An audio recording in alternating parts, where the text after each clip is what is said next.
하나님 감사합니다. 오늘도 주의 택한 자녀들 생명 허락하여 주시고 무엇보다도 믿음 허락하여 주셔서 하루의 가장 처음 시간 주님과 교제하며 기도함으로 저희들 나오게 하여 주시니 감사를 드립니다. 광야와 같은 인생 가운데 날마다 주님께서 동행하여 주셔서 저희들을 갈 길을 환히 밝히 보여주시고 저희들은 연약하고 깨지고 넘어집니다. 날마다 주님의 공급이 있는 인생들 되게 하여 주시고 주님께서 고쳐주시고 회복시켜 주시는 은혜를 날마다 체험하는 인생들 되게 하여 주시옵소서. 오늘도 주의 자녀들 각양 기도의 제목을 가지고 주님 앞에 엎드리오니 주님 들으시고 주님의 가장 좋은 때에 가장 좋은 것으로 저희들 응답하여 주시옵소서. 예수님 이름으로 기도드립니다. 아멘. 오늘은 고라 자손의 반역이라는 제목으로 하나님의 말씀 증거하도록 하겠습니다. 성경 최초의 집단 반란 사건이 일어났습니다. 이유가 있습니다. 우리도 잠재적으로 다 하나님 앞에서요 반역할 이유가 있다고 생각을 합니다. 그래서 그 뇌관을 제거하는 것이 중요합니다. 그래서 끝까지 우리 성도님들 주님 앞에 충성스러운 종으로 쓰임받는 주의 종들이 다 되시기를 소망합니다. 우리를 충성스러운 주의 종으로 부르셨는데 만약에 주님 앞에 반역을 일삼는다고 그러면 십자가의 원수가 되는 것입니다. 근데 문제는요, 마음에서부터 다 시작이 된다는 겁니다. 여기 보니까 오늘 세 부류가 나오는데 하나는 레위 자손의 고라, 또 하나는 르우벤 자손의 다단, 아비람, 온, 그리고 250명의 당시에 이름이 있는 유명한 지휘관들입니다. 이렇게 세 부류가 있었다는 겁니다. 각각 자기 위치에서요 반란의 이유가 있다고 생각을 합니다. 우리도 이런 이유들이 다 있을 수가 있는데 이런 것들을 제거해야 된다는 것입니다. 첫 번째는요 시기심 때문입니다. 시기심은 나와 비슷한 조건에 있는 사람에게서 우리가 시기심이 생깁니다. 우리 1절 다 같이 한번 보시도록 하겠습니다. 시작. 레위의 증손 고앗의 손자 이스라엘의 아들 고라와 르우벤 자손 엘리압의 아들 다단과 아비람과 벨렛의 아들 온이 당을 짓고, 그러니까 레위 자손 중에 고라가 있었고 르우벤 자손 중에 다단, 아비람, 온이 있었습니다. 우리가요 항상 어떤 사람이 위험한가 하면 비슷한 사람이 위험합니다.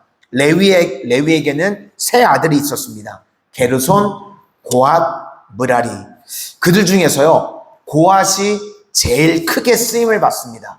모세, 아론, 제사장 그룹이요 다 고앗 자손에서 나왔습니다. 같은 고앗 자손의 멤버가 고라였습니다. 그런데 이상하게요 아론 집안에서만 제사장을 하고요 자기 집안은 성막 섬기는 일만 합니다. 하나님 보시기엔 이것도 중요한 일인데요 사람이 느끼기엔 왜 너만 눈에 보이는 제사장하고 우리는 섬기는 일만 하냐? 그래서 아마 반역을 일으키지 않았을까? 이런 생각을 갖게 됩니다. 그리고 또 하나는요 르우벤 지파입니다. 다단, 아비람, 온. 원래 이 지파가 장자 지파입니다. 그런데 왜 세 번째인 너희가 리더 역할을 하느냐? 그래서 모세에게 아마 도전을 했었던 것 같습니다. 그래서 우리도요 신앙생활을 할 때도요 나와 비슷한 사람과 관계를 잘 맺어야 됩니다. 학교 다닐 때요 전교 1등의 대적은요 꼴등이 아닙니다. 꼴등은요 관심도 없습니다. 1등을 하던 2등을 하던 그런 애들한테는 관심도 없어요. 1등의 라이벌은요 2등입니다. 그렇죠? 꼴등을 하는 상관도 없습니다. 비슷할 때가 항상 문제가 됩니다. 저도 목회를 해보니까요 이렇게 차이가 많이 나는 데서는요 뭐라고 안 그럽니다. 근데 비슷하면요 시기심을 품고요. 막 힘들게 하고 그런 일들이 있습니다. 그래서 목회를 할 때도 뭐 아주 선배 목사님들이나 아주 후배 목사님들이랑은 별 문제가 없는데요. 나랑 비슷하다 그러면 이상하게 견제를 하고요. 이상하게 시기심 갖는 것들이 있습니다. 근데 그거를요, 이거 이상하다, 그게 아니라 당연하다, 이렇게 생각하는 게 옳다는 겁니다. 나랑 비슷한 위치에 있고요, 나랑 경쟁 상대가 있다 그러면요, 사람은요 누구나가 시기심 갖는 게 이게 당연한 겁니다. 그래서 이런 마음이 들 때요, 성화시킬 줄 아셔야 됩니다. 두 가지입니다. 상대방의 장점이 있을 때는요, 그건 흡수해버리는 겁니다. 인정하고, 저 사람 좋은 장점이 있구나, 그럼 나도 그걸 흡수해버리는 겁니다. 자꾸 라이벌 의식 갖지 말고 상대방의 장점은 흡수하는 거고요. 그리고 주의 종들이 그 상대방을 뭘 해야 되는가? 축복하는 겁니다.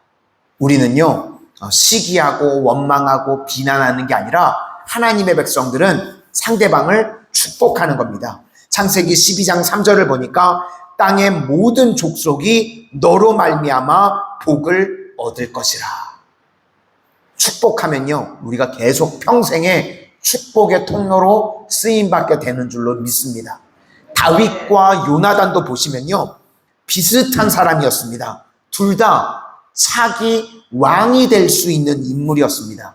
그럼 얼마든지 시기할 수 있었겠죠. 그런데 서로가 서로를요, 축복합니다. 그래서 삶이 전쟁터가 된 것이 아니라 그들은 잔치집이 되었습니다. 그래서 늘 우리 성도님들도 기억하시기를 바랍니다. 나와 비슷한 위치에 있다 그러면 사실 그 사람은 위험한 인물입니다. 그런데 그걸 뒤집으면요, 폭발력 있게 더 쓰임받을 수도 있다는 겁니다. 그런데 오늘 고라와 다단 같은 사람들은요, 이 비슷비슷함이 오히려 반역의 도구가 되고 말았습니다. 그래서 우리도요, 그냥 자연적인 성향으로 내비두면요, 다 이런 고라와 같은 함정에 빠지게 된다는 겁니다. 그래서 우린 의도적으로 나랑 비슷한 위치에 있는 사람들 장점이 보이면요, 우리 성도님들은 다 흡수하실 수 있기를 바랍니다. 그리고 상대방을요, 서로가 서로를 축복해 줄 줄 아는 주의 신실한 종들이 다 되시기를 소망합니다. 두 번째는요, 유명해지려고 하는 250명이 있습니다. 그런데 이상하죠? 유명해지려고 그렇게 애를 썼는데 성경에는 이름조차 나오지 않습니다. 우리 2절 다 같이 보시겠습니다. 시작. 이스라엘 자손 총회에서 택함을 받은 자, 곧 회중 가운데서 이름 있는 지휘관 250명과 함께 일어나서 모세를 거스르니라. 고라와 루벤의 후손들은 이유가 있었습니다. 그런데 여기 250명은 자기 이름 내겠다는 겁니다. 그러니까 모세만 없으면 우리 이름이 더 유명해질 수 있을 거야, 뭐 이런 식입니다. 성경에서요, 바벨탑의 내용이 무엇인가? 유명해지겠다는 겁니다. 창세기 11장 4절을 보니까 우리 이름을 내고 온 지면에 흩어짐을 면하자. 이게 바벨탑을 만든 목적입니다. 사람들은요, 자기 이름들에 대해서 굉장히 신경을 씁니다. 그런데 성경을 보시면 250명 지휘관을 세웠던 이유가 있습니까? 없습니다. 왜 이유가 없는가? 진짜 이유가 없기 때문에 그렇습니다. 이것이 중요한 메시지입니다. 우리도 다 그렇습니다. 하나님이요, 저 사람을 쓰는 이유가 뭘까? 가만히 보면요, 이유가 없습니다. 이유가 없다는 것을 뭐라고 그러는가 하면 은혜라고 그럽니다. 은혜 없이요, 아니, 이유 없이 은혜로 하나님이 부르시고 우리를 세우신 겁니다. 그래서 하나님께서 우리를 은혜로 부르신 거지 뭐 이유가 있어서 부르신 게 아닙니다. 그래서 자꾸 우리가 이유를 찾으니까 문제가 되는 것입니다. 에베소서 2장 8절 말씀에 너희는 그 은혜에 의하여 믿음으로 말미암아 구원을 받았으니 이것은 너희에게 난 것이 아니요 하나님의 선물이라. 또 신명기 7장 7절에도 보면요, 하나님께서 이스라엘 백성들을 택하셨는데 뭐라고 말씀하시는가 하면 너희를 택하심은 너희가 다른 민족보다 수요가 많기 때문이 아니니라. 너희가 오히려 모든 민족 중에 가장 적으니라. 이렇게 택하신 것, 이게 은혜지 공로 같은 것이 절대로 아니라는 것입니다. 제가 우리 교회에 와서 이제 목회를 하면서 우리 성도님들을 보니까요, 정말 훌륭하신 분들이 많이 있는 것 같습니다. 뭐 듣기 좋으라고 밥 사달라고 하는 얘기 아니에요. 부담 없이 들으셔도 됩니다. 목회를 하면서 정말 우리 마산 성은교회에 와서 우리 성도님들 한 분 한 분을 보니까요, 훌륭하신 분들이 너무 많이 있습니다. 그러면 제가 그런 생각이 들잖아요. 왜 나를 목회자로 부르셨나?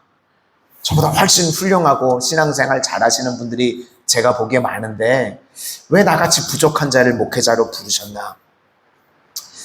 그런 생각을 하니까요, 이런 생각이 드는 겁니다.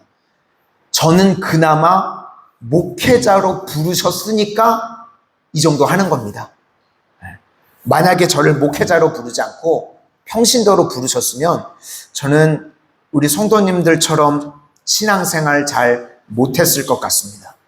그래서요, 목회자로 부르신 저를요, 보니까 저는 자랑할 게 하나도 없습니다. 모든 게 정말 은혜입니다. 은혜로 여기까지 내가 왔구나. 그런 생각이 들었습니다. 우리 성도님들을 보면서요, 평신도였으면 저는 우리 성도님들 정말 뒤꿈치도 못 따라가겠다. 목회자로 그나마 부르셨으니까요, 새벽 기도도 하는 거고, 주일도 안 빠지고 놀러도 안 다니고, 그러지 않나, 그런 생각이 들었습니다. 그런데 오늘 250명을 보니까요, 자기가 잘난 줄 압니다. 안타깝죠? 그래서 우리도요, 은혜 붙드는 사람만이 승리할 수 있다는 것입니다.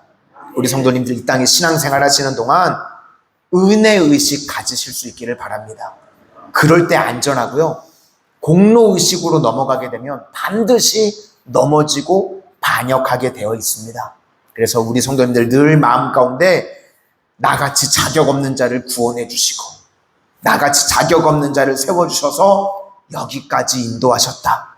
늘 은혜의식으로 말미암아 흔들리지 않는 주의 종들이 다 되시기를 주님의 이름으로 축원합니다. 기도하겠습니다. 은혜의 주님, 저희들 이 땅을 살아가는 동안 주의 신실한 종으로 충성되이 살아가기를 원합니다. 오늘 고라자손과 같이 반역에 앞장서서 십자가의 원수가 되어지는 그런 안타까운 인생들 아무도 없도록 인도하여 주시옵소서. 저희들과 신앙생활을 할 때 비슷한 위치에 있는 사람들을 보고 시기하거나 하나님 분노하거나 그런 마음들 일어나지 않게 하여 주시고, 서로가 서로를 바라보고 좋은 점들이 있다면 그 장점을 흡수할 수 있는 믿음의 종들 되게 하여 주시고, 우리 교회는 서로가 서로를 바라보며 날마다 축복해 줄 수 있는 복된 교회, 복된 성도님들 다 되게 하여 주시옵소서. 무엇보다도 저희들 신앙생활할 때 은혜 의식을 가지고 날마다 신앙생활하게 하여 주시옵소서. 나 같은 죄인 구원하여 주신 그 은혜 감사하게 하여 주시고, 은혜로 말미암아 여기까지 왔음을 잊지 않게 하여 주셔서 날마다 은혜로만 승리하는 주의 신실한 종들 다 되게 하여 주시옵소서. 예수님 이름으로 기도드립니다. 아멘.